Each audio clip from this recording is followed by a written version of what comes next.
যারা দূরবীন দিয়ে লাল ঝান্ডা দেখতে পাচ্ছিল না, আজকে আপনাদের এই ব্রিগেডে মেহনতি মানুষের সমাবেশে তাদের বুকে কাঁপন ধরেছে।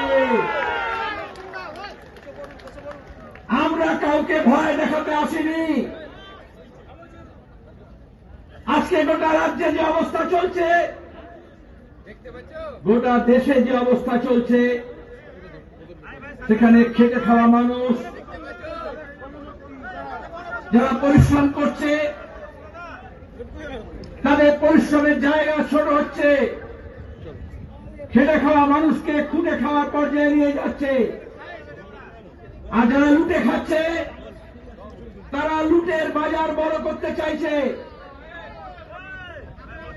প্রতিদিন মেহনতি মানুষ, প্রান্তিক মানুষ, গরিব মানুষ, দুর্বল অংশের মানুষ যারা মাঠে ময়দানে, খালে বিলে, খনিতে, খাদানে, রাস্তার ধারে কাজ করছে, ওরা কাজ করে। রবীন্দ্রনাথ বলেছিলেন।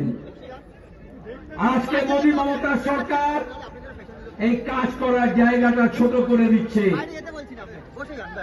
কোন কেন্দ্র সরকারের দপ্তরে, কোন রাজ্য সরকারের দপ্তরে নিয়োগ হচ্ছে না, নতুন কলকারখানা হচ্ছে না।